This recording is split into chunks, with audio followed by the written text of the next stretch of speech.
was watching at home for most of it. Oh, okay. Had to step out for a moment, stream part of the draft. Why'd you have to step out? None of your business. Okay. Let's just keep talking. Back here on First Things First, we're going viral.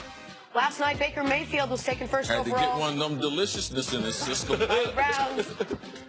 Can't step away for 1 second. Must keep watching. Fans got the opportunity to see the curtain peeled back. Here's the Browns GM, John Dorsey, and head coach Hugh Jackson calling Baker Mayfield. Baker, Mr. Dorsey, how are you? I'm doing pretty good, thank you. Hey, let me ask you a question. I got you on speakerphone here. You want to be the first pick in the draft? Yeah, I do. Huh? Yeah, I do. Well, buddy boy, I want you to get excited here because I'm going to put the card in here, and we're going to take you here with the first pick in the draft. I'm going to go back in the draft room here. I got the head coach want to talk to you, brother. I'm so excited for you, and I can't wait to see you tomorrow. But here's the head coach, brother. Sure. Hey, Baker, how you doing, buddy?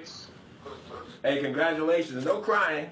It's exciting time for you and your family. We're all excited. You're a Cleveland Brown. Looking forward to working with you. And, again, it's going to be a great time. That is fantastic. There are only a few things that give me the chills, honestly. You got them right I there. got the chills when you get the call. I get the chills when the national anthem. Sometimes when you're at a game and you're there and everyone stands up. There are certain times. But when you get that phone call and you watch these kids and it brings them to tears, it literally brings me chills. Baker's moment, like Baker's side of this, because he was Facebook live streaming this, Yes. or Instagram living it. Instagram it, yeah. And so he's in the room with his family. Everyone gets quiet when he gets on the phone. And then he just puts his hands up in celebration, and everyone goes crazy. It was so cool. It's a dynamic moment. That phone call that day, it's a one that you'll never forget. I was in the supplemental draft, so I didn't have a draft day like this. So I was in my agent's office in Boston. Gil Brandt, the great scout from the Dallas Cowboys, called me and was like, Chris Carter, do you want to be a Dallas Cowboy? I was like, yeah, absolutely. I grew up wanting to be a Dallas Cowboy. Absolutely. Philadelphia called me next. Buddy Ryan said, you're a Philadelphia Eagle. Yeah. Awesome. I grew up being a Philadelphia Eagle fan. I love it. No, like, yeah, I'm cool with it. But and then every time I see Gil Brandt, even to this day, I'm like, hey, Gil, thanks for not taking me. And thanks for I nothing, never knew Gil. that part of the story. I didn't know that. I knew you thought you might go to the Cowboys. I didn't know they called you. Yeah, Gil Brandt called me. Oh, Yeah. I never knew that part of the story. Yeah, but they passed on me. The Eagles took me. If I just real quick, similar thing happened when you were going to the Vikings. You almost went to the Giants. Oh, yeah, Bill Parcells called Yeah, it. he didn't even say hello. Right, said we're going to put in the claim. Yeah, how long was it going to take you to get up here? I Right. was like, I'm right down the turnpike, coach. It'll take me about an hour. That's one of the reasons why him and I are still best friends to this day. That's amazing. Two different moments like that. That's Really, really great. We're going to have that, by the way, the Baker Mayfield Snapchat call. We're going to have that a little bit later. And it's in the okay show. when they call you to Show cry, everybody. too. Don't listen to the coaches. Man, you got to cry. Time for some stories to start your morning. Last night, the Bucks defeated the Celtics 97-86, forcing a Game 7 on Saturday. Giannis led the way for Milwaukee with 31 points. Nick, did you think this series would go 7 games? Well, I mean, if you check my first-round predictions, which right now look almost impeccable, I had Bucks in 7. So, yeah, I thought this would go 7 games. I also thought Giannis would step up last night in the biggest game of his career to date, and he did, leading them in points, leading them in rebounds, leading the starters in assists, leading everyone in blocks. Did everything for him last night, and, I mean, he did what he had to do as one of the 7 best players in the sport. He definitely was far more aggressive, but as a team, they played so much better. Getting up and down the court, they're so much more athletic than the Boston Celtics, so they utilized that. Fast break points, I think they had the edge 34-16. But it's interesting what Nick just did there. He did a LeBron thing. I pat myself on the back. Hey, my playoff predictions, they're impeccable. Hold up. Check them out. They're impeccable. Can I draw one distinction? LeBron, one of the reasons him patting himself on the back can be a little annoying some is he has a lot of reason to do it. I've gotten a long string of predictions wrong recently, so if I might go 7 for 8 perfect in the first round as far as games and everything, I'm going to let them. Yeah, Jenna, there's a part about television that he has not gotten from me yet. Nick being right is very important. He's like, no, it's about just saying. Well, that's what I'm saying. No, it's about being right. So if I'm going to be right, I got to let the audience. Now is a good time to start. Okay, there we go. So what, 168? 169. Well, but who's counting? You are. On to the NFL draft. The Buffalo Bills traded up with the Tampa Bay Bucks to the number 7 slot to grab Josh Allen out of Wyoming. Allen is the highest selected quarterback in Buffalo Bills history. CeCe, what do you think about the Bills' decision to take Allen?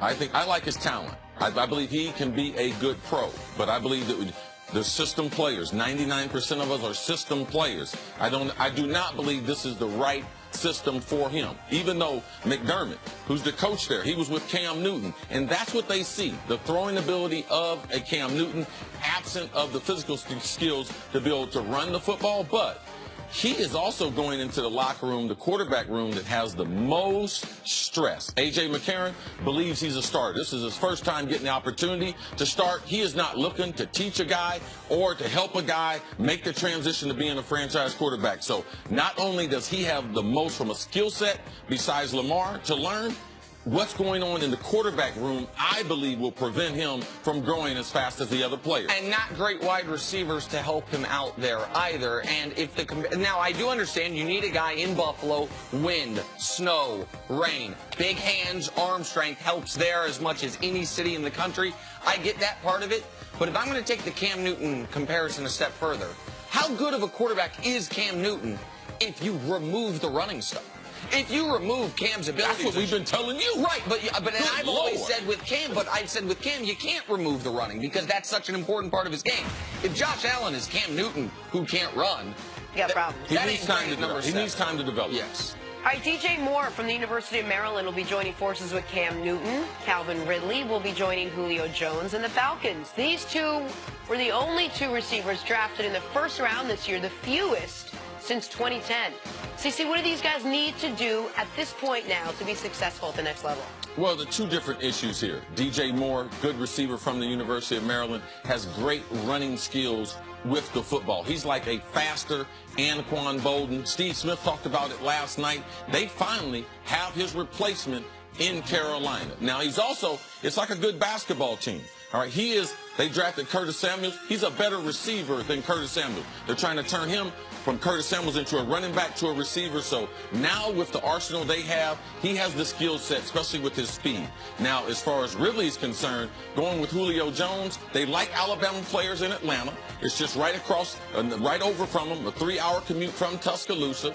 He's played in that stadium a number of times. Their passing attack will be enhanced by Ridley's overall receiving skills. But being next to Julio Jones, what an asset it is for Calvin Ridley. Listen, it's the same thing as when we're going to talk about Bradley Chubb getting to play across from Von Miller, where Von Miller's going to get the double teams. Like, if you are playing on a team with one of the two best receivers in the league, you're never going to be the top flight quarterback.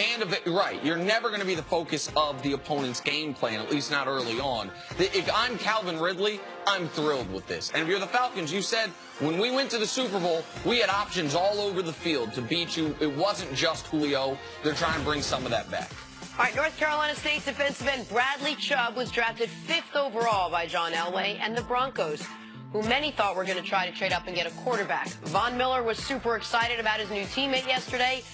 Nick, how will Chubb fit in with the Broncos? I'll answer that in a moment. First, I would like to congratulate Jenna Wolfe, because her guy Case Keenum doesn't have no competition this year. Finally! He gets to be a quarterback and a quarterback alone. He's not battling with Josh Rosen, Josh Allen, Lamar, nobody. So in that regard, I know, Michael, when this pick came down, I was like, good for Jenna. As far as the Broncos, they're saying, I heard him say, Mike Mayock say this on television last night. I thought it was interesting. Can Case Keenum be as good as Peyton Manning was his final year in Denver? He's a better thrower of the football than that last year. Now, Peyton had a lot pre-snap. He could still do with his mind, essentially. But the way they won their Super Bowl was best defense in the league. So go get the best defensive player in this draft. Certainly the best pass rusher in this draft. I understand it. I thought it was great value at 5. I didn't think he'd be there. Also interesting because Shane Ray was a first-round pick 4 years ago. They have to exercise his 5th-year option if they're going to be able to keep him beyond this year. But it lets you know, Denver realizes that if you go through the quarterback, that's your way to the Super Bowl. I love this pairing, even stronger than Ridley with Julio Jones, because there's only one football. It helps out a young receiver, but nothing helps out a young pass rusher better than having a superstar who demands a double team on the other side. So I wouldn't be surprised if Bradley Chubb is Defensive Rookie of the Year. And keep in mind, both Josh Allen and Josh Rosen were available to the Broncos, and they ended up going with Bradley Chubb. Of course, we've got the Patriots. They addressed offseason losses with both of their draft picks. Nate Solder will be replaced by Isaiah Wynn. Sony Michel will be replaced by Dion Lewis. CC, what do you make of the Patriots' round 1 moves? The Patriots got some good players, but also you have to kind of bake into what they're going to do with them. Their offensive line, Isaiah Wynn, he's not the prototype left tackle. He's not the prototype lineman. But because they have one of the best offensive line coaches, they realize, wow, I'll take him. We believe that we can coach him up. I believe that's a huge part to being in the NFL. These organizations that believe in their coaching staff that they can get the best. And that's what you're seeing there with New England. Sony Michel, I've been knowing Sony Michel since he was 13 years old. He's from South Florida. Phenomenal athlete growing up, tremendous speed, track star growing up. He has the kind of body that when he was a younger kid and he shows up to the football field, the parents are like, please check his birth certificate. Well developed as a young person.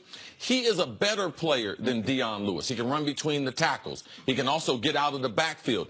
I would say he is a lot like Alvin Kamara, not as good as a receiver as Kamara. So they look to utilize him better. He was a backup at Georgia, like Kamara was at Tennessee.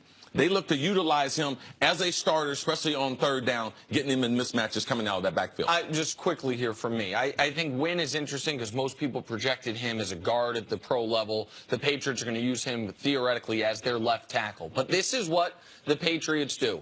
Nate Solder, here's how much money we're going to give you. Oh, the Giants are going to give you more? No problem. We'll replace you in the draft. Dion Lewis, here's how much money we're going to give you. Oh, you're going to go get more elsewhere? No problem. We're going to get a guy we think can be better than you in Sony Michel. Like smart draft move. That's how you smart. Like, I mean, this is why the Patriots have been the Patriots, in addition to the Brady portion of it, for the last 15 years. Like, they won't overpay. They will use their draft picks on the best player available at a position of need, a combination of those two. And it speaks to your theory that they wouldn't package these two picks and try to move up to get a quarterback, because now they have two potential starters, compared to having someone sit behind Tom Brady for the next couple of years. Their future is right now. And one last thing, just a little mutual admiration society here, speaks to your point that the idea they were ever interested in Lamar Jackson was nonsense. They had Lamar Jackson. They could have taken Lamar Jackson They passed on him twice. Yep. So, like, that's not an indictment on Lamar, but it just speaks to... But it is an indictment on reports. Someone called me yesterday and asked me, what about Lamar and slipping to New England? I said, if New England, Bill Belichick, if they were the nation's #1 sniper, and you could put out a hit on someone else, do you think you would know who they had a hit on? You're like, no. So those reports coming out of New England, they're just smoke, just bogus stuff. Yeah, so Lamar got to a place where someone who really wanted him. No, you're right. They passed on him twice. All right, with the 10th pick in the 2018 NFL Draft, the Arizona Cardinals have traded up to select quarterback Josh Rosen. Some had him going first or second or third. He went 10th. Or in other words, 9 teams passed on the talented, outspoken signal caller from UCLA. True to his personality, Josh Rosen had some strong words for the teams who didn't take him. Take a listen. I was pretty pissed off. I fell. 1, 2, and 3 went by, and just kind of went into a blur after that. I was really angry. Teams were passing on me, and I was honestly expecting to get picked at some point and have to fake a smile and go up and pretend to be happy. But for some reason, when I got picked, all of that went away, and it just went to straight excitement and relief. There were 9 mistakes made ahead of me, and I will make sure over the next decade or so that they will know that they made a mistake. I want so much to really like Josh Rosen. I do. I know how talented he is. And then he says stuff like that, and it just rubs me the wrong way. CC, what did you make of Josh Rosen's comments? It's real. It's real. You get upset.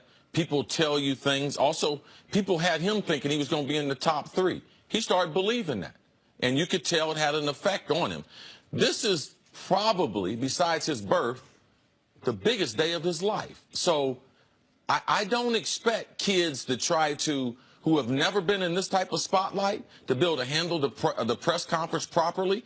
He was upset, but he's very fortunate. He's in a place that was the best fit for him. He's not better fitted than Baker Mayfield to go to Cleveland. He's not better fitted. You want to go to the Giants and sit behind Eli Manning? Does that make you healthy? I mean, does that make you happy? Or is it just your ego and your pride just saying, I want to be one of the top guys? No, he wasn't. He got drafted right where he is. Draft is only lane assignments. You still have to run the race. So he shouldn't be consumed with that. All you need to be consumed with, what does Arizona want me to do? I know that Steve Keim, communicating with him last night, they love him. They love his intellect. They have a lot of smart players already in that locker room, so they don't feel challenged by his overall personality. But Josh needs to realize this is the NFL. It's totally different than anything he's ever experienced. And trying to think that he knows about the NFL, you can't go around every day making people regret not picking you.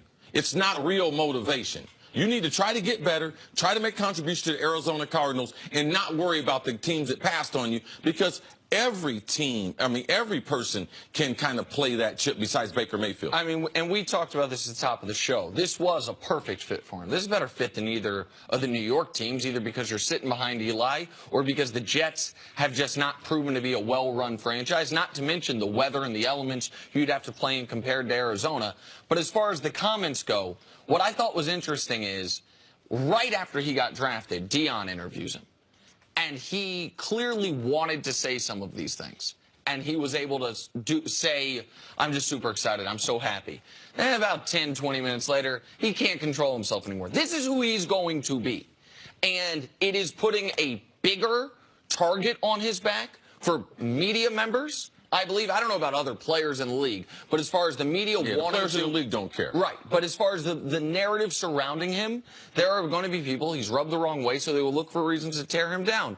But this also could be the beginning of a great story. Like Josh Rosen, if he ends up being right, if he ends up proving out to be as good as he believes he is, then there's no problem with it. Like, I always prefer, and this is one of the places you and I differ, I prefer honest arrogance to false humility. I want to know who you really are. And Josh Rosen, more than any player I can remember being drafted in recent memory, has shown us who he really is. So I'm not going to knock a guy for that. And I happen to think if he can stay healthy, he is going to be the best quarterback. I think in life we present a version that's acceptable to people, even yourself, Nick. No one wants to be blatantly honest in every aspect of their life. He's immature. He doesn't understand what the NFL is about, and eventually that he will get that understanding. A lot of kids, they make the same mistakes, but you don't know what you don't know. People watch the NFL on TV. Oh, I know what it's like to be an NFL player. I know what it's like to be interviewed. No, you don't. They don't know what it's like to be passed over in the draft. They don't know it. And he might be right about his future, but about what happened in the draft, he's not right about. Barkley was the best pick for the Giants. Some of these other picks were the right picks for those teams. Like, all these teams didn't need quarterbacks. So trying to take it out on all these other teams, there are bigger obstacles than you slipping to number 10 in the draft. And two quick things. One, the self-control that you talked about, him not being able to control it with Deion, but letting it stew, and 10 minutes later he felt like he needed to say it. Those are some of the things that our analysts, that Mangini and those guys talked about, that these are the things he can't fully control and you hope he'll be able to do. And then number two, the other thing that puts him in a great position is, who's he competing against? Sam Bradford? Like, he's in a great position right now to just, for lack of a better term, shut up, prepare, practice, get ready to go, and be your starter. And Sam will be a great asset for him. Arizona, they told me last night they don't plan on him playing unless Sam gets hurt. But with Sam Darnold... With Sam Bradford. Yeah, Sam Bradford. But the chance of him getting hurt, real high. Pretty good. He's got the Kawhi Leonard of injuries. Hey, coming up, Jaguar star and Josh Rosen's UCLA teammate Miles Jack joins us in studio. It's next on First Things First. Welcome. What's going on? Good morning. Tell us about your boy from UCLA, man. I got a story to share. Okay, good. Good How seeing are you, man. Very nice to meet you. Good morning.